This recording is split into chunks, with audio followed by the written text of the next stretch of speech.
Hey guys, and welcome to the WWE podcast. Tonight we have the Botch Guy returning for your Elimination Chamber review. A pay-per-view that both of us seemed relatively underwhelmed by. We do go over some highlights, and yes, of course, good God Almighty, The Miz is WWE Champion. Let's get everything going right after this. Welcome to the WWE podcast, your number one source for the latest in WWE news and straightforward analysis. Are you ready to get this thing going? Give me a hell yeah! I said give me a hell yeah! Then let's get this show started right now. Hey everybody, welcome to the Elimination Chamber review show. Oh man, I know that many of you are just as surprised as I am as the Elimination Chamber pay-per-view goes off the air with The Miz holding up the WWE Championship after he cashed in the Money in the Bank briefcase. Now, I know many of you are thinking, man, how is this not an explicit podcast? Well, I will say this. If it wasn't for my sponsors, this would be really an embarrassingly profane show. I mean, you'd have to put the women and children to bed. But I'm trying to be the bigger person here. I'm struggling. You can feel the internal struggle in myself of not making this an explicit podcast. I actually had to edit out some of the 4-letter words between the Botch Guy and myself during our conversation, and so there we did slip a few times. And I'm actually thinking about doing this. If you guys are interested, maybe there's not even an audience for it, but if you guys are interested in an explicit version of the show, where maybe it's a separate feed, I wouldn't put it on this feed because, again, with my sponsors, it just, I don't want to hurt my wallet for saying a couple of 4-letter words. Just makes sense, right? But on a separate feed where it wouldn't matter, would you guys subscribe? Would you even want something like that, or are you not into that kind of thing? And you can get that on another wrestling podcast. I don't know. And I wouldn't cuss just to cuss. It would be genuine emotion, right? And this is one of those moments where I want to explode. And I'm containing and using every ounce of my strength to make sure that I don't. With The Miz as WWE Champion, even saying that, I feel like I'm in a bad dream. So, yeah, it's true. It is unfortunately true. We do have a new WWE Champion, but there are some really good things that happen on the show, albeit a very kind of ho-hum show, very just kind of bland pay-per-view, weirdly bland. We did have some highlights, and we'll get to those and some really good things, particularly with Bobby Lashley, who is probably the most exciting thing about the show right now was Bobby Lashley. And even though in a loss, I think he got elevated. And that is a really, really good thing with potential main event WrestleMania implications on the horizon for Bobby Lashley. So hopefully we get there in just a few short months, couple of months, less than 2 months now. I mean, my gosh, really, 8 weeks until WrestleMania. So not long until we get there. But all right, well, thank you guys, everybody, again for joining us here on the WWE podcast for this official Elimination Chamber review show. If you haven't checked out the Botch Guy, go check him out on YouTube. Hit that subscribe button. He's already going viral with some of his videos.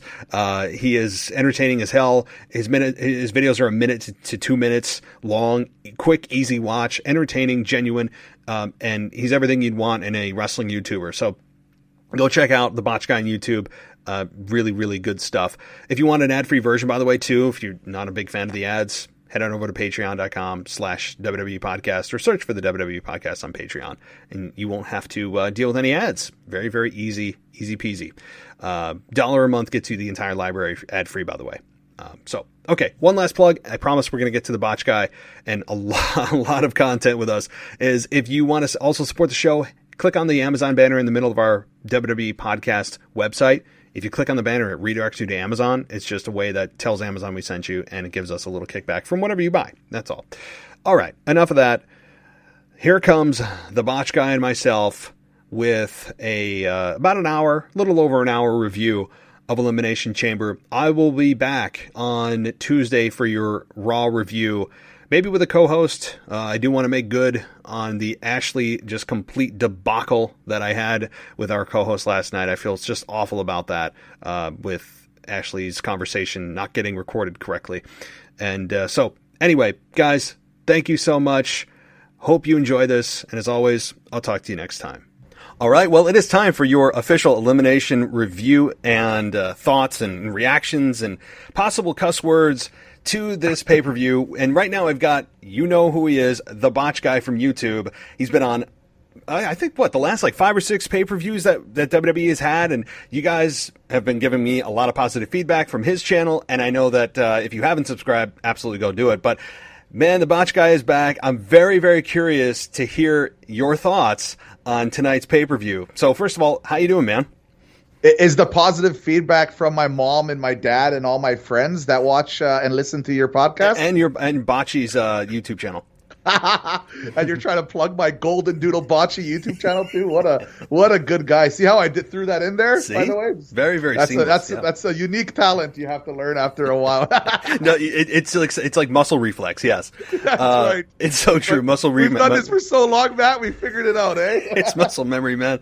But so we'll get into the chamber in just a second. But if those of you who haven't heard of the Botch Guy, tell everybody what you do, where they can find you. Hey, man. Well, first of all, thanks for having me here. I really appreciate it. I'm called the Botch Guy. I'm on YouTube. Mostly, I do parody, reaction, commentary, and do some great videos over there. So I think great videos. That's what people are telling me. I don't know. Who knows, right? But honestly, I just try to put smiles on people's faces. I know you probably heard that cliche a lot, but it really is the case. And I just do videos there literally daily. I have community posts there daily, and I live stream and blah, blah, blah, blah, blah. I can talk about it for an hour, but I really appreciate you having me here talking some Elimination Chamber. Where's the Miz girl? Oh man. I am going to wait towards the end of the show to talk about the Miz, because by then maybe I won't be so heated, or maybe the frustration will build throughout the show. I don't know. One way or the other, I'm very concerned about my language on this show as we continue. But I got to ask you, overall, though, what did you think about the Chamber pay-per-view? Did you feel kind of underwhelmed? Did you feel like it exceeded expectations? What were your general thoughts? But that's the interesting thing, right? Because from what I'm reading, from what I'm reading online on the interweb, right? Basically, I'm hearing positivity throughout this Elimination Chamber. But I'll be honest, I thought it was pretty average. There wasn't any really standout moments except for maybe the Cesaro one. We'll talk about that. And, of course, the standout and maybe in the wrong way with The Miz cashing in, at the very end of the show. But, I thought there was, really weird disjointed members or matches there and weird moments like Asuka not showing up and The Fiend not showing up. Seriously, Matt, I had a thumbnail ready. I had it all ready to go. I'm recording. And I'm like, this is it. This is a perfect. The Fiend's going to return. I'm going to be quick on it. I'm going to be entertaining on it. And he never showed up. I'm like, oh, that's just so weird, right? And so, I don't know, man. I feel the show was fine, but, I don't feel it was anything special. You want to know what it was? It was a filler pay-per-view before the big WrestleMania that's about to come. But then The Miz wins, so I don't know, man. No, I'm trying to lay out. I'm going to pretend you didn't say that. And don't forget about Fastlane, though. We got Fastlane in 4 weeks. We have another one? We got Fastlane in 4 weeks, man. Oh, my God, I forgot about Fastlane. So you talk about filler pay-per-views. I mean, so Fastlane is that next filler before we get to the main event. We've got a little bit more time to go before we look at WrestleMania staring it in the face. But yeah, I'm with you. I thought the pay-per-view it was kind of it was ho-hum. I didn't hate it. I didn't love it. It's not a pay-per-view I'm going to go back and rewatch probably ever in my life. It's just one of those ones that go, okay, I see where they're going and what they're doing. There were no real terrible matches. I didn't think there were any really amazing matches. Everything, including both chamber matches, albeit some really good spots in both, and, shining moments in really all the matches. Nothing seemed to really go, oh my God, this is awesome. And I will say this, if there was a live crowd there, they probably would have gone home that didn't feel like a pay-per-view. Yeah. But I think that would be just in stun. This is where I feel not having a crowd really hurts the product. It really hurts it, because The Miz coming in to win, would it have been a cheering reaction? Would have been a booing reaction? You know what I mean? I don't know how they would have actually reacted to that ending, because it was a shocking moment. And when there's shocking moments, people seem to cheer, right? Mm-hmm. So I don't know how they would have reacted to that, and I think that would be kind of cool to see. But again, which is odd, is based off like Twitter and other social media platforms, the reaction has been pretty positive, which is weird to me. But I don't know, man. Maybe I'm just a negative guy on this show tonight.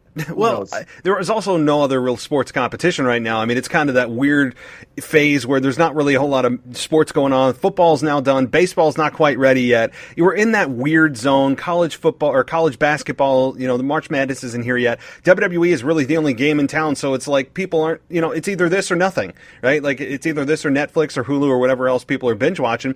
So perhaps people were just in a better mood to appreciate something on TV sports like. I don't know. But I'm not in that camp. I think if I was going to give a letter grade, I'd give it like a C minus. Like I'm kind of like average to maybe a little bit below, especially given the card. I was actually really excited going into this pay-per-view. So let's dive into it, and we'll start with the kickoff, which was a qualifier to fill Keith Lee's spot. Keith Lee, an injury, a late scrap. I honestly don't know, maybe you do, of exactly what happened to Keith Lee injury-wise, but we got this match with Mustafa Ali, John Morrison, Ricochet, Elias, and whoever won that match was going to go on. We obviously know that it ended up being John Morrison, who I think did a very, very nice job in the chamber, to be honest. And it was nice to not hear him act like a sophomore in high school with The Miz and show that he can actually be a hell of a performer in the ring.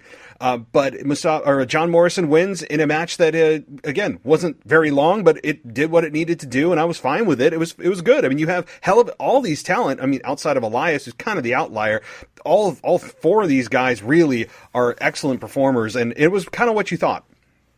Well, the nice thing, first of all, Elias has the best entrance theme out of all of them. I just want to. That's the only thing. Well, he has that. Say, yes. But he does have that. Honestly, from what I heard, like again, this is just speculation, so don't take my word for anything. But based off what social media is saying, some of the outlets that are reporting is with Keith Lee.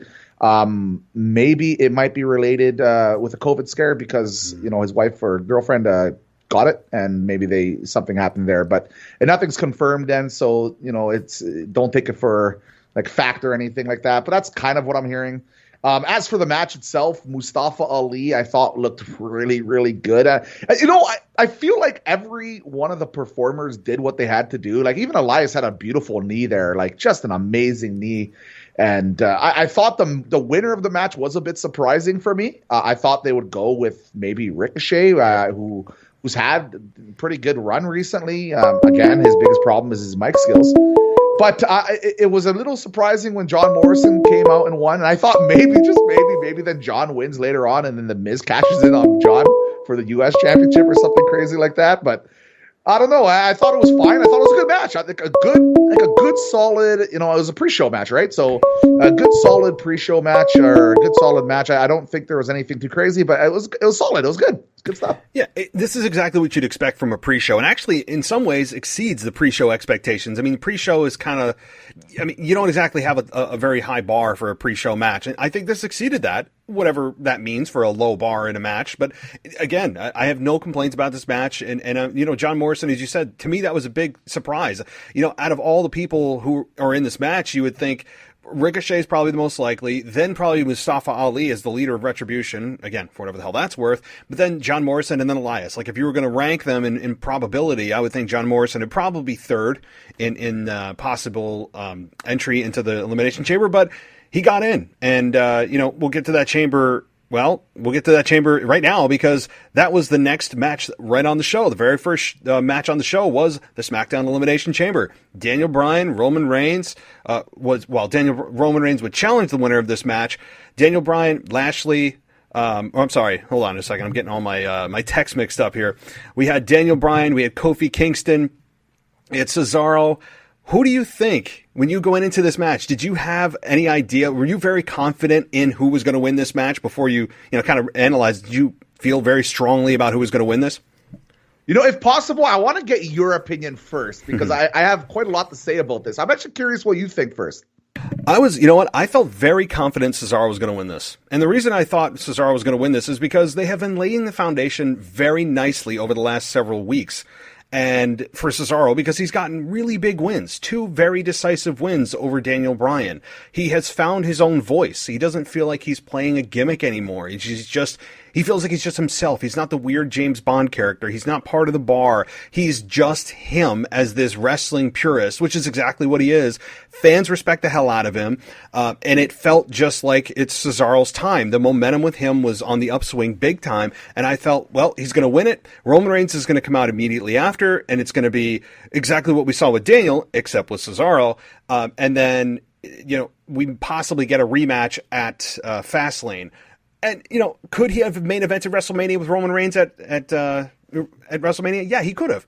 Cesaro could have done that with Roman Reigns at WrestleMania, but, looking at what Vince McMahon sees and what Vince McMahon looks at for WrestleMania and says, hey, what are the biggest names? What is the biggest matchup we can make for WrestleMania? You kind of get your hopes up and then down and realize that Vince McMahon's going to go with Edge.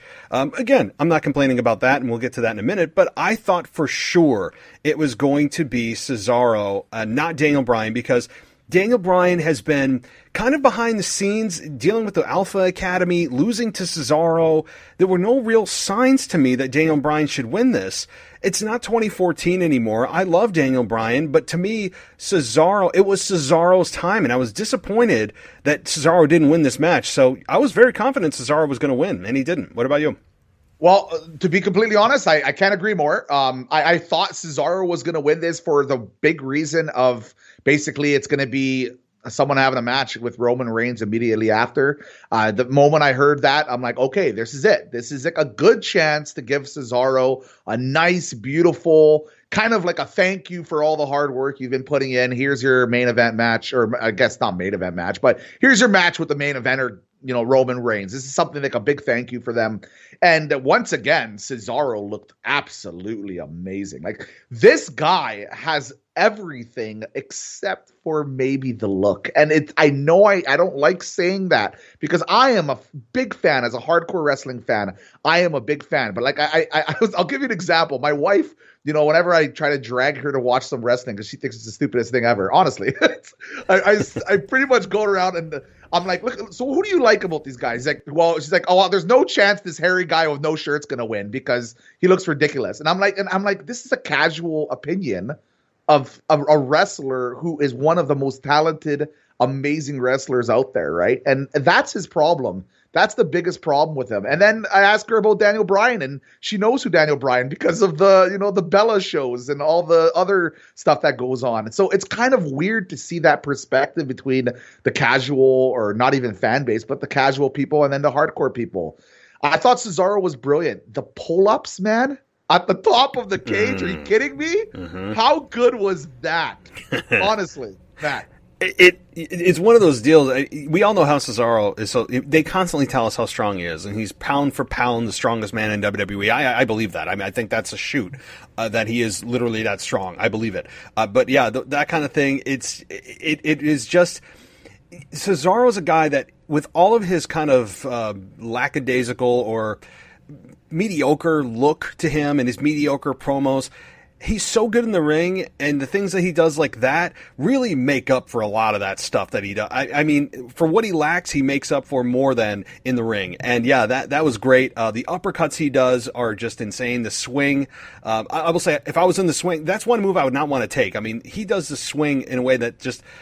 the guys must get extremely nauseous after he does it like 10, 12 times. I mean, that's a move that, I mean, you can't fake being dizzy. I mean, you got to be, discombobulated for a good 30, 40 seconds or more. So, but Cesaro, again, I was really disappointed that he didn't win. I know Daniel Bryan's still kind of a fan favorite, but in a way that's like, well, he was cool. We all know he's on the back end of his career. We don't hate him, but we understand that his time is kind of come and gone, and he's not going to be the focus of the WWE for the long term. So it felt like Cesaro would have been great timing, especially if Edge maybe hadn't have been there. But yeah, as far as the rest of the guys in the match go, Sami Zayn, doing his whole bit about the camera crew following him and the conspiracy theory. I mean, I'm a big Sami Zayn fan in that whole thing. You're the biggest Sami Zayn fan out there. I know, and some people hate it and they think it's annoying or stupid. Sami Zayn, to me, just I could hear him on the microphone for an hour, just how stupid and just the conspiracy theories and all the things that he talks about are just insane, but I love it. Jey Uso had a big night with apparently the splash being the kiss of death for a lot of guys. Kevin Owens hit a couple of stunners. He ends up losing, though. I know that some people felt Kevin Owens was going to win, but I wouldn't want a fourth match with Roman Reigns and Kevin Owens. I don't think that would have been really the most attractive option. So overall, again, it wasn't a bad match. I think it was really good. Those spots with Cesaro were good. It just it was just disappointing the way that this match ended, and we all knew it was coming out next with Roman Reigns. So any other thoughts on the Chamber for SmackDown? Here's the thing about Cesaro. Like, for the first time in my life, I saw Cesaro as a main eventer. Like, I felt he could be in that position. And I don't know what has changed for me personally with him. But it's just, there's something about him that's very captivating. Like, this is something I wish the WWE does more often, and I'll give you an example. Something about a moveset. So everybody knows his uppercut elbows or forearms are absolutely insane. Like, his uppercuts are nuts. I would love to see the WWE wrestlers basically try to do like little uppercuts, and then when Cesaro does it, like knock them on their feet or knock them outside of the ring or something crazy like that. Like, I want his uppercuts to be a signature part about his kit that no one else can do it like him. And I know they kind of do it with like the flying uppercut and stuff like that, but I feel like there's so much potential there. And it's kind of like when Bobby Lashley started using his new finisher, and he just made it his own. And I feel like it's such a move set that really works for his character. I would love to see them push that move even more, even though it's just a generic hit. Now, the whole match as a whole, I thought it was a solid match. I thought there was a funny moment. I will say this about Sami Zayn. I thought he was the most entertaining I've ever seen him tonight. Like, he's so funny. Like, even inside the cage, I thought he was super hilarious. Did you catch the poor referee who got hit in the head with the plexiglass when it broke accidentally? No, I didn't. Yeah, see, I'm going to probably make a video on that tomorrow. Basically, what happened is there was a spot where they're just throwing him inside the plexiglass when the back plexiglass broke up. Yeah. And the poor girl basically went out and got hit. And it was so funny, but at the same time, I was concerned about her. But like, it doesn't matter if it's a guy or a girl. Like, I always get concerned when something like that happens, but she's a boss. She played it off so well. And honestly, to be completely honest, no joke, I think she's the best referee the WWE has by far. She's actually came up through the system on NXT, and she's been doing an amazing job. So I'm really happy that she's doing well. And I thought the match was good, man. I thought another okay match, but again, I don't think anything was really memorable. Yeah, I'm with you, and I do remember the spot. I just don't remember seeing the referee get hit, and they kind of ignored the fact that the glass got blasted backwards. The other thing too about King Corbin, man, this dude needs some kind of transformation at this point. The whole King Corbin, I'm the king of the ring, and it's feeling beyond stale. I would say that we are constantly reminded of the fact that he's a Golden Gloves boxing champion, right? We are constantly, it's like the one thing that they just can harp on and harp on and harp on. The problem with that is, while it's admirable, it's a hell of an accomplishment, Corbin doesn't use it in his arsenal at all. I mean, he has the same standard punches as everybody else, so I don't know how him being a Golden Gloves boxing champion translates into the success that he has in WWE, which is I know, next to nothing. So like, I know. You know what I mean? I don't know. I'll tell you. It's to set up the Tyson Fury versus King Corbin future match main event, at WrestleMania. No? Is that not going to happen? oh, please don't give him ideas. Oh, hey, Lord. Listen, I'll say this. I know a lot of people don't like Baron Corbin, and I do think he's kind of stale and kind of boring. I'll be honest. I think this is the best I've seen him look in a while. I thought his strikes actually looked pretty vicious, man. Like, I thought his punches looked pretty good on the outside of the Elimination Chamber there. I thought he looked dominating. He had a few really nice physical moments in the ring. Yeah. I don't know what it is about Baron Corbin or King Corbin, whatever the hell. I don't feel like there's a gimmick that works for him. Maybe it's time for him to be in a stable, like a legitimate stable, something so he's not the main guy, but he can kind of be like kind of the grunt worker in the stable. I don't know how.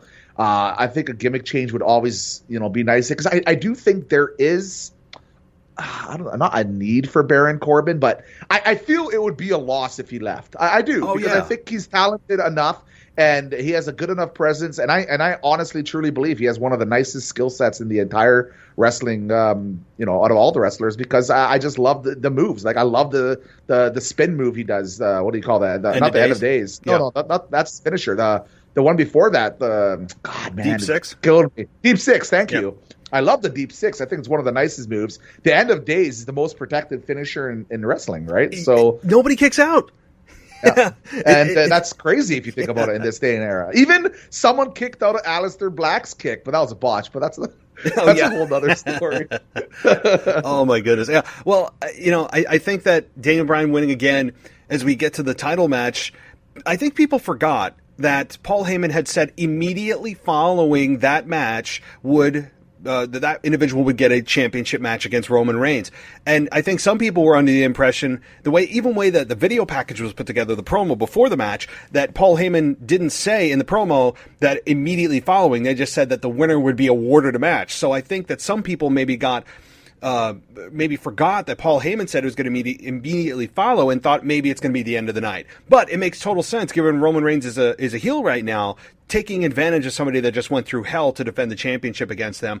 Daniel Bryan hits the yes lock on him immediately, which was one of the most smooth transitions from a spear to any maneuver I've ever seen in my life. It was so flawlessly done between Daniel Bryan and Roman Reigns. I mean, I love that. You get a little bit of a hope spot, but we all knew what the eventual outcome was going to be. Roman Reigns just decimating Daniel Bryan, like, uncomfortably, and I think that's the point, and mission accomplished. Those forearms to the face. Daniel Bryan's not even able to defend himself. He hits the guillotine on him. He's not even conscious, and Roman Reigns retains. But then Edge shows up. So what'd you think?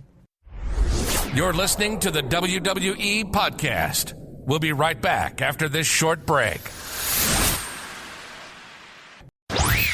Welcome back to the WWE Podcast. Let's get back to more great wrestling audio.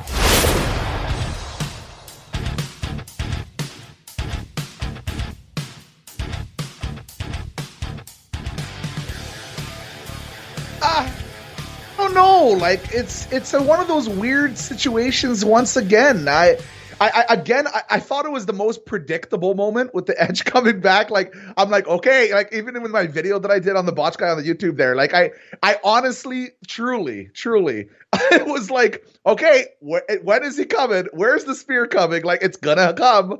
And once again, it happens, right? So everybody knew it was going to happen. Daniel Bryan, having that match, or winning originally and then having the match Roman, I knew it was going to be a quick match after that. I think it was just a set. And that's why I don't feel like it made much sense with Daniel Bryan, because you knew it would be much more enjoyable if they gave Cesaro that win and then maybe take Roman Reigns 15 minutes, right, and having a nice thing, and then have that moment with Edge, right? At least then it would be you still get a nice big rub. Like, these are the little things that I feel like, Matt, even if you were writing like for the WWE, or I'm writing for the WWE, or a casual fan even, like, I feel like some of this stuff is so common sense. It's kind of crazy where they don't think the way we think. Is that, like, maybe I'm just a wrestling mark, but like, I feel like it's just so obvious, a chance to give a good rub, and then especially if you're going to have him lose anyway, and no one's going to look down at him, right? No. Because, he just had a match in the Elimination Chamber, right? So it just makes perfect sense. But again, the Edge moment, everybody knew it was going to happen. I'm curious what's going to happen here, how they're going to, build this up. But my interest level starting pretty low. Like, I don't have, I don't have that. Oh, I can't wait to see Roman Reigns versus Edge. Not even a little bit. Like, and that's terrible for me, because he won the Royal Rumble, right? I don't know, man. I don't know. Edge is one of my favorites of all time. Edge is also, I think, one of the best, if not the best, current promo guy right now. Edge can cut a promo and make me feel. So while we are starting from ground zero and there's no backstory with Roman and Edge, there's no history. It's not like Roman and Edge were in the company and had a little bit of a tussle or some kind of dirt. There's nothing. I mean, we are literally starting from zero, which does kind of make all the fans feel, they're like, okay, well, let's see what happens, right? And you knew Vince was going to choose this match. He's not going to go to Finn Balor. He's not going to go to Drew and have babyface versus babyface and make the fans choose between Drew and the beloved Edge. It's really the choice. I understand why he's making this choice between Edge and Roman Reigns. I understand it. I get it. But yeah, we're starting from zero. But the thing is, circling back, Edge can cut a hell of a promo. When Edge is in his mode, he is damn good and can make you feel. They've got enough time to build a story. It's not like WrestleMania is in a couple of weeks. They've got, like 8 weeks until WrestleMania. They do have time to build this and shoot promos and sit down interviews. And Roman has, in a heel role, excelled phenomenally in his kind of quiet anger. He's got Paul Heyman, if he needs to lean on for additional help with his promos. This, while we say it's kind of boring and right now, it's because there's nothing there other than, okay, they've speared one another. There's no backstory. We don't feel anything yet, but I think that will come with time. To your point about the whole deal with the writers, well, here's the problem. The writers write for Vince McMahon. They don't write for the fans. That's the problem, is the writers feel that they are writing for what Vince will like so that they can keep their jobs rather than what they probably know is a better idea, but they're too scared to bring it forward and write for what they think Vince likes. See, that's the problem. So, those are my thoughts. Yeah, and that's exactly spot on. Once again, man, you're on fire today, eh? Did you have one of those Red Bulls or something? You are good. You are good. No, really I'm heated about losing my conversation last night. So, and I agree. I agree. They have time to book something, get us to be invested. I feel like the only way that it's going to happen is if Roman Reigns does something really crazy against Christian. Like, I feel like that is the most obvious way, because how else are they going to get us invested? I just feel like Christian has to be involved somehow. And I feel like that's the most obvious thing they could do. And I think that's exactly what's going to happen. I think that's going to happen as soon as tomorrow night, on SmackDown on Friday. So I think that's going to happen. It's the frustrating thing, because you want to be more invested. Like, I'm not saying you particularly, just as a fan, you want to be more invested. But again, they still have time. And I think if they keep doing what they're doing and they go and they actually give a good chance to an Edge to actually get his promo work done and build some actual heat towards that whole match, Roman built some actual heat towards that match with Edge, I feel like it should be at least a good match, but I don't see how they're going to get me emotionally invested unless, of course, even if Christian gets, I don't know. I don't feel emotional investment there at all. I don't know, man. Yeah, and we shouldn't. There's nothing there. There's nothing there right now other than we have a nostalgic feel for Edge, and we love what Roman's done as a heel. And they're just two separate entities right now, and they haven't come together other than a spear on one another. So we shouldn't really feel much right now. So, no, I don't think that's a bad thing, and it's kind of to be expected. They just have a lot of work to do between now and Mania. Luckily, there's about 8 weeks to go. So, all right, well, moving on to the United States Championship here. Obviously, John Morrison earned his spot here with Keith Lee's absence, but Bobby Lashley versus Matt Riddle. We'll continue to say Matt Riddle here on this podcast. I'm not canceling his first name. And we get John Morrison. And again, I really enjoyed this match. I thought this was a very good match. I was a bit disappointed that it wasn't a Bobby Lashley retaining, but I said on my pre-show that I said, hey, this is probably going to be a situation where if Bobby Lashley loses, it's to set him up for a bigger event, a bigger elevation, and that's exactly what it was. Thank God. I'm not a fan that Matt Riddle won, considering the fact that he hasn't won a match in probably a few months. It feels like. And he has had the company in a little bit of hot water, well, with his own personal scandals and issues and all that kind of thing. So can he be trusted holding a championship? WWE feels that way. So I guess, that's fine. But I don't know. I was a big fan, and I continue to be a big Bobby Lashley fan. But that said, Bobby Lashley wasn't involved in the decision. That makes sense to me, that if you're going to drop a belt from a hot heel, that he's not even involved in the decision. That protects him. And you have Matt Riddle, who's an excellent in-ring worker. I'm just not a fan of his character. And you get a Bobby Lashley main event possibly now. So I really don't have a problem with this if this is truly to get Bobby Lashley to that next level, and it's not to just elevate Matt Riddle. So that's what I think. I've always been a big fan of Bobby Lashley. I made a big series on Bobby Lashley. Oh, the most confused man in the world. Yeah, that went viral. I've always been, talking about how great he is, and it's nice to see him being booked. This is the best booking I've seen the WWE do all year, and I'm including the Roman Reigns Tribal Chief. I am, because Bobby Lashley went from no one caring about to pretty much everybody I talk to cares about him, and he looks devastating. Like, he looks vicious. He looks like a guy who should have been in the main event scene a little while ago. Like, he looks really good, and he turned a stable into Hurt Business with MVP there, and they turned that into a legitimate, stable, and they got picked high in the draft. And Bobby Lashley, I just feel like he's arrived. It's about time. I thought they were going to do something maybe with him and Roman Reigns, but it's kind of nice to see him doing something here with Drew McIntyre. I have no problem with it. But again, I thought it was going to be for the title. So it's kind of weird that they're doing, his big push without a title being involved. Like, that is the interesting part about the whole situation. But as a wrestler, as an entertainer, I think Bobby Lashley is the best he's ever been in his entire career. I truly believe that.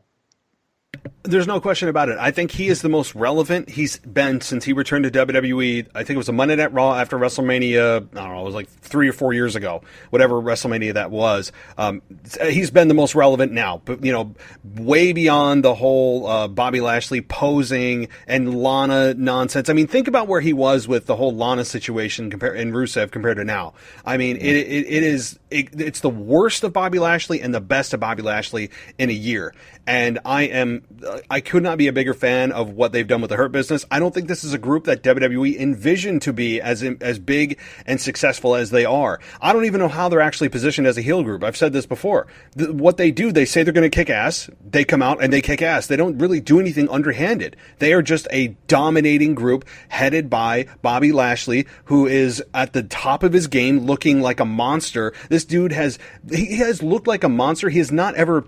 Like, his physique is never changing. It feels like he's just getting in better shape. It's like he's reaching a new level of human evolution. I don't know how he's doing this. And like, his viciousness to me, though, beyond his physique, which is insane, is his viciousness, his facial reactions. Like, he's gritting his teeth. He's looking like an animal. He's not just looking like he's dominant. He's looking like he's on another level. I think even Corey Graves alluded to that.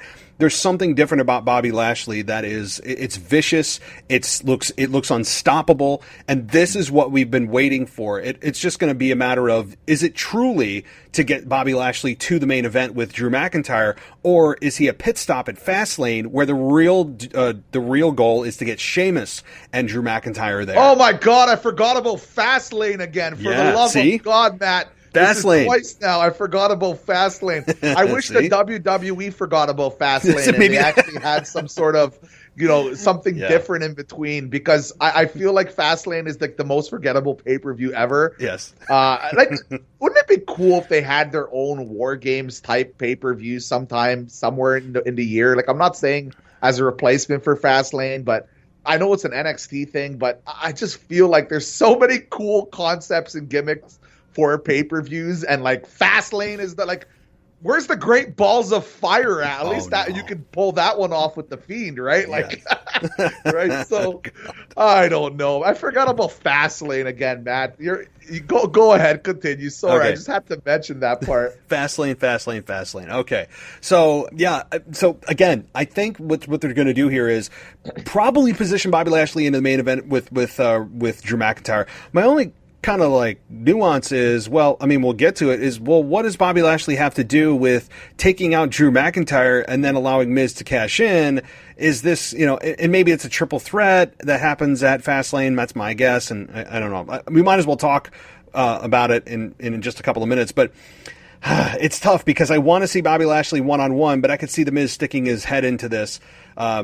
It's hard. So let's get to the last match before the Elimination Chamber, the final one, and that is the Women's Tag Team Championship, because I really want to talk about The Miz here. Nia Jax and Shayna Baszler versus Sasha Banks and Bianca. Here's my quick thoughts on it. I actually really enjoyed this match from a wrestling perspective. It was kind of wonky at the beginning. It felt like it took them a while to kind of gel. There were some botches at the beginning, miscommunications. And it got better as the match went on. I had no problem with the way that this match was set up. I did not want the belts to change hands because you knew inevitably it was just going to have Sasha and Bianca drop it at probably Fastlane, because that's the next pay-per-view. Don't forget that. That would just mean, okay, they're dropping the belts, they're having a miscommunication, let's get to Sasha and Bianca, which is what we probably all know is going to happen anyway. So I'm glad Nia Jax and Shayna Baszler retained. I would like Shayna Baszler to hopefully go off on her own at one point and start breaking people's arms again. I really, really enjoyed that version of Shayna Baszler. To me, that is truly Shayna Baszler. But at least she's holding some kind of gold. They do have a bit of a bit of chemistry, Nia Jax and Shayna Baszler, I think, and it's at least positioning the women's tag team belts on a pay-per-view, not the pre-show, even though they have to create tag teams out of thin air because there really isn't a women's tag team division. I mean, outside of Ruby Riott and Liv Morgan, I mean, they don't have a tag team division in WWE. I mean, let's be honest. NXT has a better roster for sure with the women than do Raw and or SmackDown. So when you have to put people together that aren't a tag team to defend those belts against, you don't have a lot of depth, if any, in the women's tag team division. But Nia Jax and Shayna Baszler retaining, good match, good decision booking wise. Honestly, I have, and I don't want to be mean or rude or anything, because I'm sure they're amazing women. I have absolutely no interest in Nia Jax and Shayna Baszler as a tag team anymore. I thought it was kind of all right when they first started off. I just don't feel it anymore whatsoever. And just like you said, with Sasha Banks and Bianca Belair, you know what's going to happen. So it's kind of pointless to kind of have them together as well. I felt nothing. I thought it was a good match. Like, I thought the match itself was a pretty good match, but I felt nothing. I didn't feel any sort of connection to any of the wrestlers in the ring, except for the fact that, like, once again, I agree that Shayna Baszler should go off on her own and get a more vicious, mean style. Maybe be like a backstage brawler type. Do something creative with her. I think there's definitely avenues you can work with her. As for Nia Jax, I don't know. Like, I don't feel she is good enough to even be on the WWE roster, just because she is too raw. And I believe a Performance Center or an NXT run would do wonders for her. But so I don't feel like she should even be on the main roster. But again, like, this has nothing to do with her personally. I think she's I'm hearing she's a great person, genuinely a great person. I just don't feel like she's injured so many wrestlers. You can't keep ignoring that fact, right? And as for Go ahead. Yeah, go ahead. No, I was just going to say on that whole point with Nia Jax, she has fired back at fans a lot of times on this, and the fans do troll her, sometimes unfairly, sometimes there have been a couple of occasions where it really may not have been Nia Jax's fault, but more often than not, the majority of the time, it is obviously accidental on the part of Nia Jax, but you have to eventually hold her accountable and go, look, there's only so many times you can just say, oh, it was an accident, before you go, okay, maybe she does need to take a little bit of extra time, put her in the Performance Center, and I don't mean this in body shaming way at all. Look, her size is an asset to her, and I mean that in a way that it's a way that differentiates her from the rest of the Barbie dolls at times, or the women that are just all about athletics. She looks different, and that's certainly an asset to her. That said, she has had to have double knee surgery. She does move slower in the ring. She has a lot more weight than the women that she's working with. She has more weight than some of the men on the roster. So with that said, I mean, physics takes over. It's not about body shaming. It's just a fact that she poses a higher risk working with other women that are a quarter of her size. I mean, because if you accidentally land on somebody wrong, somebody that's your weight, it's not going to pose the same danger as if somebody's 3 times my size and lands on me wrong. It's just physics, guys. So those of you that are thinking, oh, you're body, I'm not. I just think she poses a higher risk because she moves slower and has a lot more mass to her. And when you do that, it does, I think, attribute to her list of injuries. But yeah, I'll make that point. Go ahead.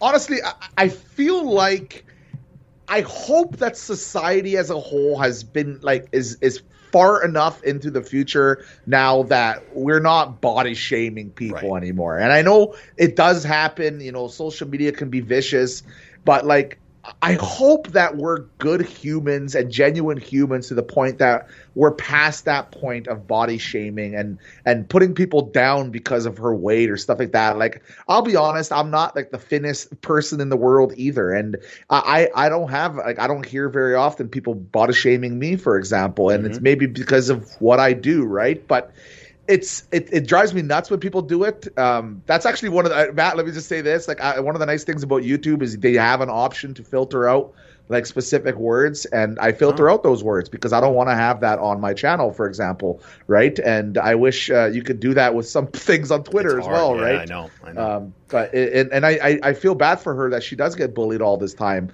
But I'm hoping that it's not really bullying. I hope that like it is bullying. There's a lot of bullies out there, but I'm hoping like she can take the baits and taking like just the fact that people want to see her do well and get better as a wrestler. Yes, that's why I feel like if she goes down and she'll improve, and then when she comes up, she'll be in a much better state, a much better kind of shape for her like potential future, right? And I'm not talking about shape as in body. I'm just talking about overall as her talent level in the WWE. So I feel like that would help her a lot. So I agree with everything you said. Once again, you're on. If you guys are listening on the radio tonight, Matt has done his homework today. He is so good today, guys. I'm just letting you know. So you guys got to keep listening because this is good stuff from Matt today. You're on your game, buddy.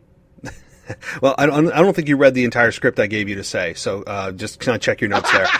There's a little more you missed. Sorry, I forgot to hype you up a little bit more. Yeah, no. I'll PayPal you the rest of what I owe you. So yeah, no. Look, to kind of put a little bow on the Nia Jax deal, again, it's not about body shaming. Are there bullies? Yes, there's bullies all the time. Especially when you look at somebody that looks like Nia Jax, it's just, first of all, that's immaturity. It's just you're just a bad person if you're at this stage in the game and you're body shaming somebody for being overweight. I mean, Nia Jax makes more money than probably the majority of us watching, right? So, look, I have nothing against Nia Jax whatsoever. I think she's a good talent. We all, I think, that are listening want to see her succeed.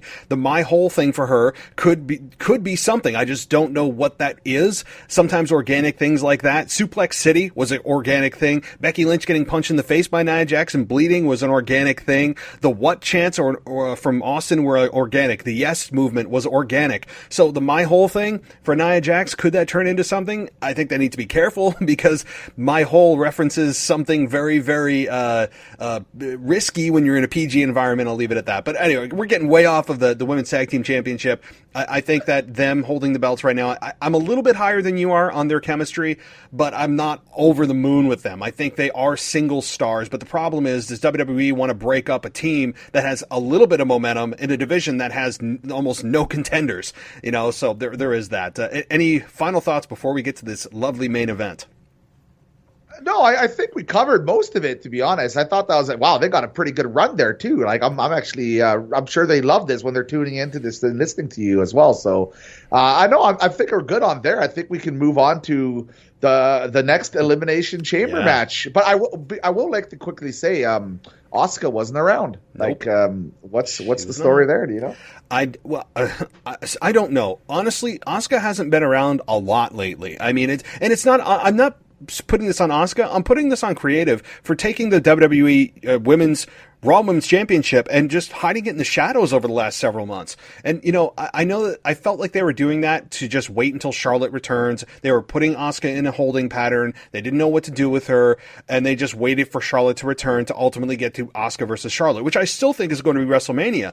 But the Raw Women's Championship has gone, MIA over the last several months. I mean, it's not just a few weeks. We're talking months now that the Raw Women's Championship is barely even talked about. Lacey Evans wanted to challenge for it. The last time time the last time that Asuka challenged anybody, she had to force Lana into that match.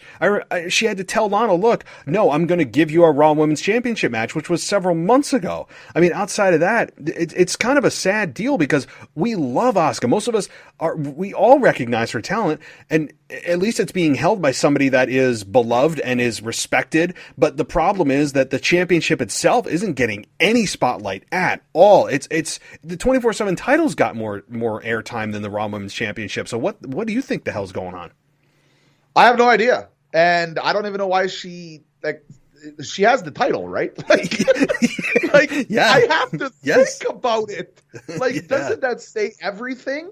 I said this before, and I'll say this again. She needs a manager. She needs a manager more than she's ever needed a manager. I think she has all the talent in the world, but she needs someone to hype up her programs. And I still believe Paul Heyman is the perfect person for her. But I don't see that happening right now. But she needs a manager. Whoever is listening to this, let Vince know. One of you people working with Vince, give her a manager, please. She needs it because she has everything to be a top echelon talent in the WWE that not just the hardcore people like, but the casuals, because she has charisma, she has talent, but she needs someone to build up storylines for her because unfortunately she does have a bit of a language problem barrier there and it hurts her. And I feel like they have such an opportunity to really push her to even another level if she gets a proper manager. So I feel she needs a manager. I do. Yeah, there's no question. I mean, she does, and I don't mind her quirkiness at times. I don't mind that she says things that are just she's a walking cartoon with her facial expressions. Yeah. She's just way over the top to the point where it's like, okay, this has to be on purpose because it can't be like she's trying to not overact. She has to be purposely overacting, which kind of makes it endearing. And she can be a heel or a babyface. I enjoy both of her characters, but yeah, she needs to learn either put more time into learning the English language to communicate with the audience in the United States that majority speak English, or she needs to, again, as you said, have a manager. I mean, I wish we could clone Paul Heyman and just stick her with him, but she does need somebody. I don't know. And I don't mean subtitles, right? I don't want Vince to go to the production truck and do subtitles. God, no. Can you imagine the outlash? Oh my God. No. I think as a heel character, when she first started out, if they did subtitles as a joke, right. I think it would get a lot of heat. But can you imagine them doing subtitles now after all this time? Oh my! Vince is gonna do it. She's gonna come out through lovely subtitles. That was close. Oh, the lovely the lovely subtitles on Monday Night Raw. You know what's happening, buddy. You know what's happening. Oh no! Oh, I would laugh, and then I would just sit with popcorn and watch Twitter. I would watch Twitter get set on fire. That's what I would do. Oh my God! Yeah. So. Okay, let's get to this main event here. Drew McIntyre defends his WWE Championship against AJ Styles, Jeff Hardy, Randy Orton, Sheamus, and Kofi Kingston. I'm going to ask you, do you want me to go first, or are you feeling extra anxious about talking about this match? Oh, so you're giving me the option? Yeah. Okay, what do you want? You want to take it first? I'll take this one because. All right. Let me quickly just say, Kofi Kingston. Every time he has a match, I'm all invested in him because. I don't know what it is about Kofi Kingston, but man, is he ever talented, man? Honestly, is he not one of the most talented people you've ever seen in the WWE? Everything he does with class. Everything. The way he sells, the way his athleticism works. I just feel like Kofi Kingston, you could drop him in on any type of program and match, and he'll be just a huge standout. So let me just quickly give some love to Kofi there. As for the match itself, I thought it was super weird where Randy Orton got eliminated completely out of nowhere against Kofi Kingston, right? And I thought the Fiend, some program was going to happen either during the match or after the match was over. I thought something was going to happen with the Fiend and Randy Orton because, I don't know, they've been hinting it for a month and a half now, right? So what happened? I guess they're saving it for Monday Night Raw, right? Matt, what do you like? Just how quickly on that part? Like, where was the Fiend? I'm actually starting to believe that perhaps Randy Orton did actually light Bray Wyatt on fire and not the dummy. I mean, like, did we actually kill somebody? Yeah, right. Like, was Bray Wyatt actually murdered on TV and WWE's trying to make it a storyline? I mean, I don't know, man. He's being reborn. I guess Alexa Bliss is going to sit in her pentagram and throw some dust around until he comes back. Yeah. So here's what I think about the match quickly. I thought it was good. You knew that you were going to get a spot fest from Jeff Hardy, who was there to just take bumps and do crazy spots. I was very surprised, but also disappointed that Randy Orton got eliminated first. This is a guy that is being built up with the Fiend, an unbeatable character, and yet he gets eliminated by a roll-up from Kofi Kingston? I mean, really? Was it just supposed to be a shock moment? I thought that was a little bit... It is a shock moment. I was shocked. Yeah, I guess, but okay, outside of the shock, when that wears off, you're left with, wait a minute, what the hell's going on here? Randy Orton he beat the Fiend by lighting his ass on fire, and now he's being beaten by a roll-up. I mean, it's just, come on. It's one of those moments. I don't agree with Randy Orton going out first. I really disagree with that, actually. I thought, it should have been in order. It should have been Jeff Hardy going first. I think it should have been probably Kofi Kingston going second, AJ Styles, then Sheamus, and then obviously Drew McIntyre, or Randy Orton, then Drew McIntyre. But again, this is really focused on Drew McIntyre and Sheamus as well. There's also that dynamic. What did you think about the whole dynamic with Drew and Sheamus, and Sheamus looking dominant for quite a while? I thought it was underwhelming. I thought they could have done a lot more creative spots. It was just your typical heavy duty beatdown or heavy duty aggressive match, which we've seen a million times with these two individuals, and which we've seen with Sheamus as a whole. I feel like he has enough talent and enough personality that they can develop his moveset and the way he wrestles in a little bit more of a creative light. You do not just have to have him being the big heavy duty punching guy. Baron Corbin already did that earlier in the whole his Elimination Chamber there. So it's not that I'm not a fan of Sheamus. I actually am a big fan of Sheamus. I think he has an immense amount of talent. I just feel like every time I watch Sheamus, I feel it's like it's the same character I've seen for the last 6 years, even though he gets these like small little gimmick changes in between. So I thought it was fine. Like, again, like, I thought the match itself once again was fine, but there's something. It's just nothing stood out to me today. Like, nothing made me say I'm gonna watch this again in like a few weeks or a few months or whatever. Like, there's nothing that makes me come back. Like, maybe I'll come back to see if the Miz girl showed up there and I missed it or something funny like that. But like nothing really stood out for me. Except for maybe Cesaro's, what he did with the amazing pull-ups that he was doing. So, yeah. I don't know, man. Like, I've been saying that a lot this lovely radio show here, but I just feel like there's such a missed opportunity with a lot of these wrestlers. And then having what happened, I want to hear your opinion first. Like, what do you think? The Miz. Well, first of all, let me give you an appetizer. Just kind of wrapping up the chamber match itself. Yeah, great.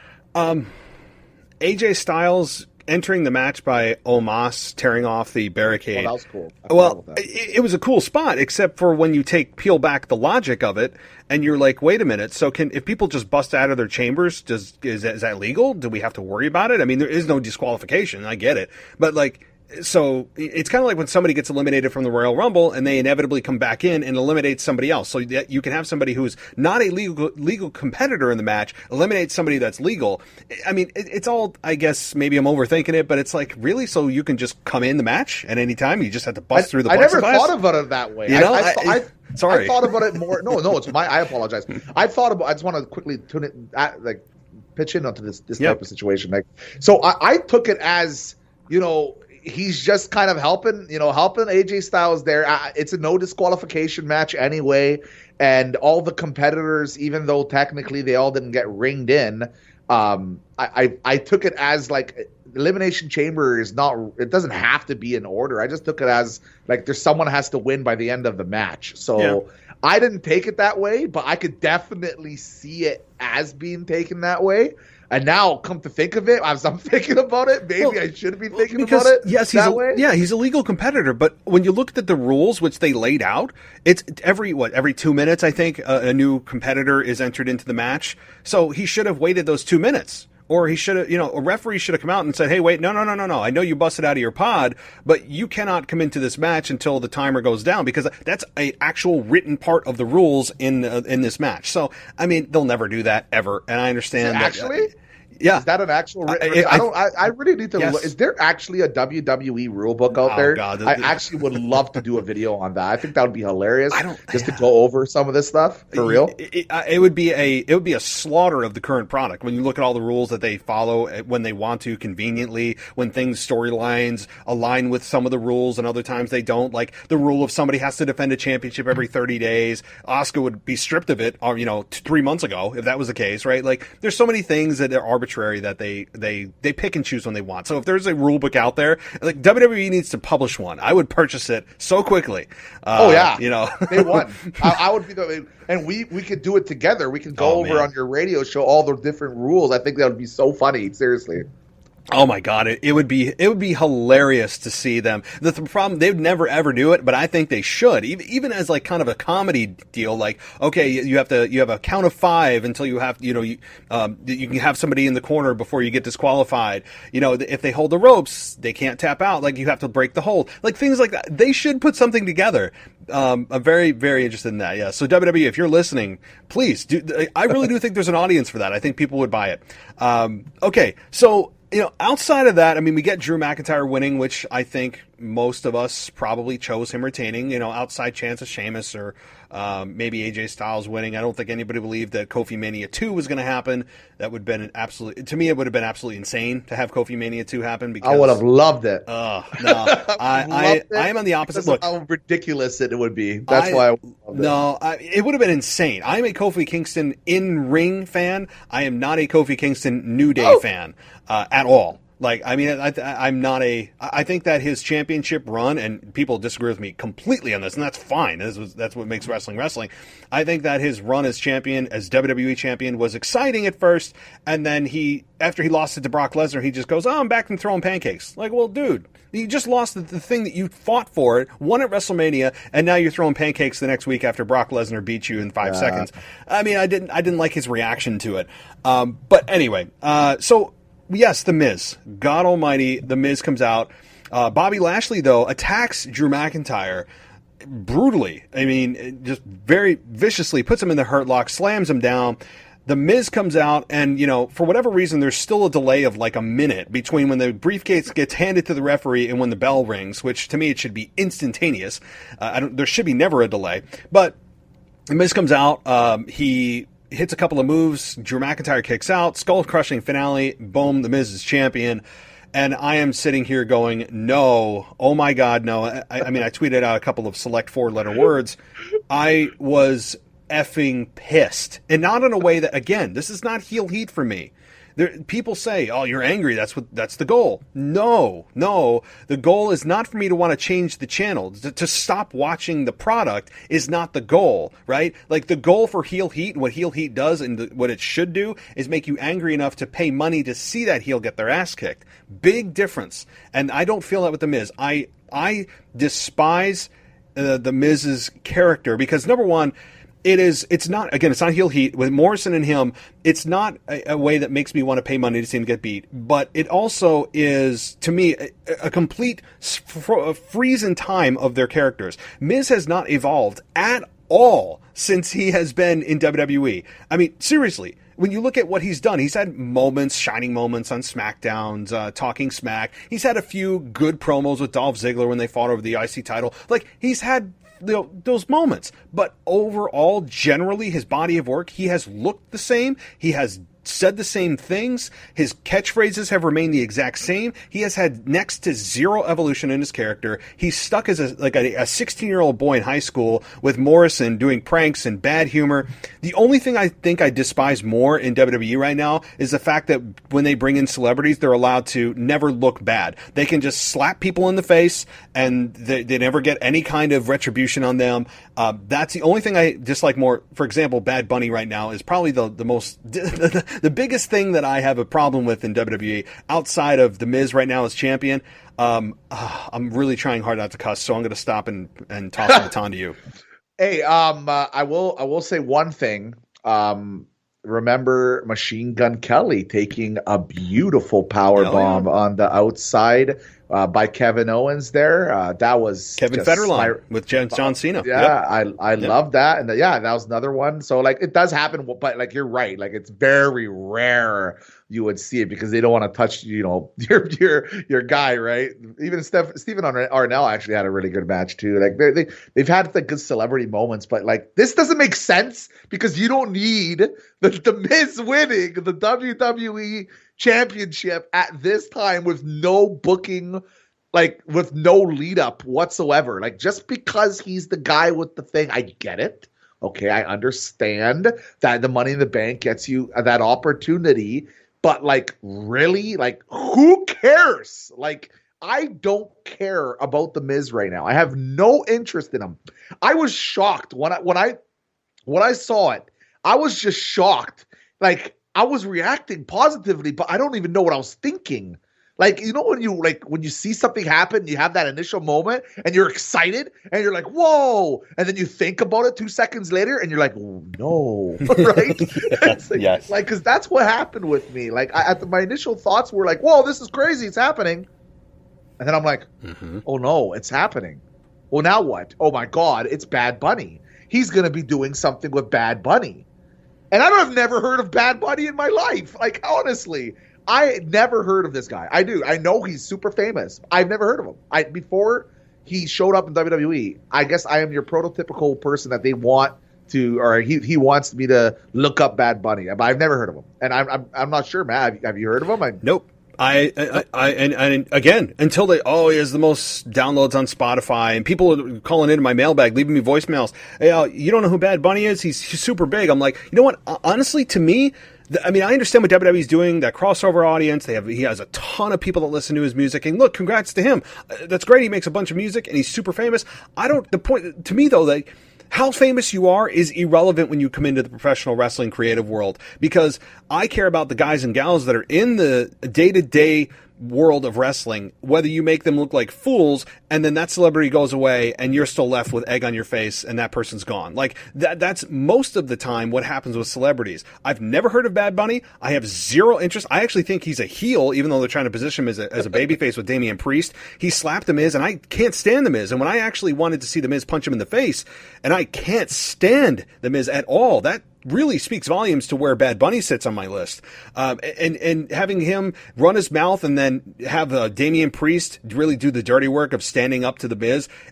It's such a cowardly thing to do, number one. I don't like his personality. The fact that he, I don't know if his future's so bright that he has to wear sunglasses everywhere. I don't know what it is, what's attractive to me about Bad Bunny that I have to be behind him because he's a big music star. I don't give a damn. I don't care that Bad Bunny is a big music star. I care about watching wrestling. If I want to listen to music, I go on Spotify or go Apple Music or I go wherever. Like, I know what they're doing business-wise. They're trying to bring in more eyeballs. I get it. They're a for-profit company. But I have less than zero. Like, if there could be a negative interest, that's what I have in Bad Bunny. And I actually hope he somehow, and I'm not trying to cause ill will on anybody, but if he accidentally gets injured and can't be at WrestleMania, I will not shed a tear, bat an eye, or think twice. It would be a good day at the office if we never see Bad Bunny on my screen again. I have zero interest unless they're positioning him as a heel and he takes a big bump, of which there's probably no chance of that. So, God. All right. Honestly, I'm corpsing from that one comment. Oh, God. Eyeglass, like, he must be so thick because he's wearing glasses all the. Oh, man, that was so funny. That was really good, man. Well, it's just, all right. Yeah. That was so good. Yeah.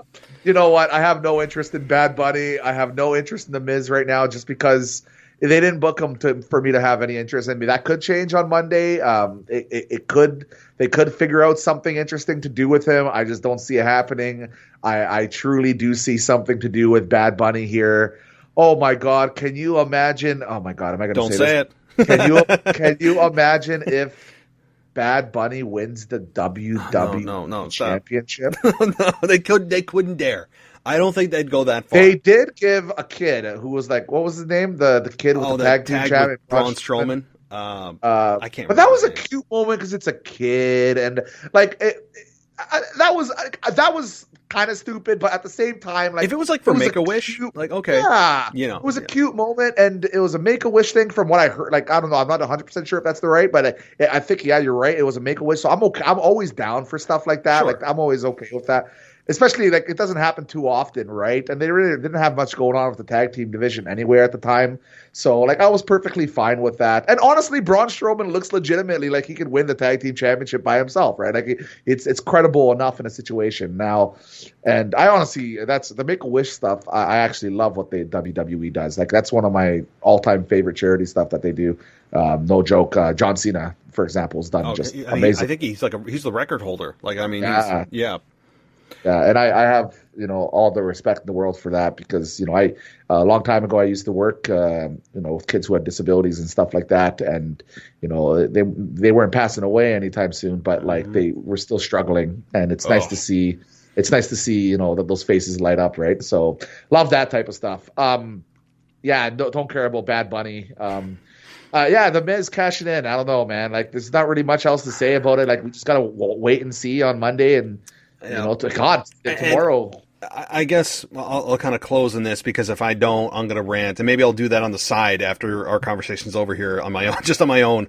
But the one thing about your reaction when you said that, you were kind of like positive about it, and then you were like, well, wait, what the hell am I cheering for? I think that's a lot of when we're looking at a moment that we know is something that's significant that we're going to remember. We're excited about what we're watching, but the consequence of what we're watching follows very quickly thereafter, right? Like we're excited, like, oh, cool, we're seeing a moment, which is why I think you're right. If fans were there, they would have actually not cheered, but maybe yelled when the Miz came out, like because they know that they're about to witness a moment.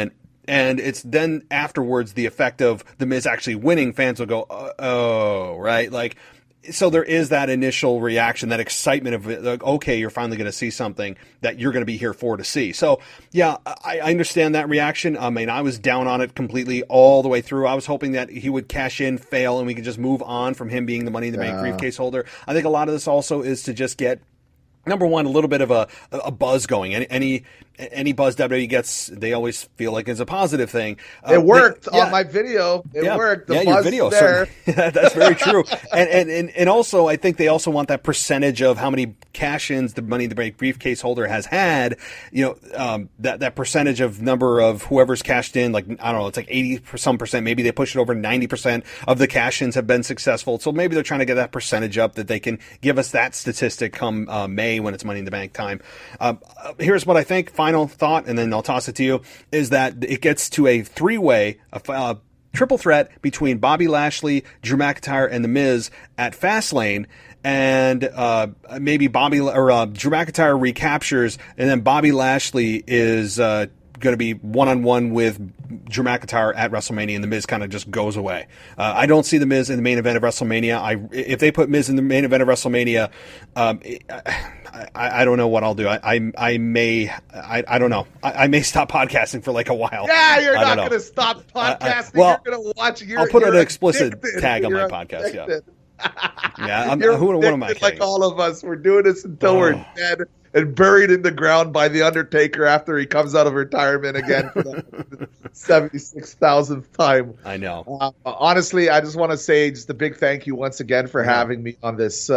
Just an incredible podcast, really. Like I'm not like, I know you paid me to say that, but honestly, I'm just joking. By the way, he didn't pay me to say that, but you do a fantastic job, and I do appreciate all the love you give me on my channel, man. It's really nice. Like I do notice a big spike in my subscriber base, and we're getting so close to that 70K. It just keeps going up, and maybe one day I'll hit that 100, and then I can retire and unretire like the Undertaker again. And it's good stuff, man. But honestly, just thanks again for having me. It's a pleasure. Just thank you so much for supporting the Botch Guy, man, and supporting me. I appreciate it. Absolutely. It's always a pleasure to have you here. And the next time that we talk, of course, will be in 4 weeks. And don't forget, Fastlane. Fastlane, what? Fastlane in 4 weeks. Everybody go check out YouTube's Botch Guy. It's certainly entertaining. It's a really fun to watch, easy, quick. It's not long videos at all, and very quick to get up as well. So, Botch Guy, thank you so much, and we will do this again in 4 weeks. Yeah, my pleasure. I'll see you in 4 weeks, buddy. Fastlane. All right, man. Take care. Thanks for listening to the WWE Podcast. Don't forget to subscribe on your favorite podcast app so you don't miss a show, or head to WWEpodcast.com.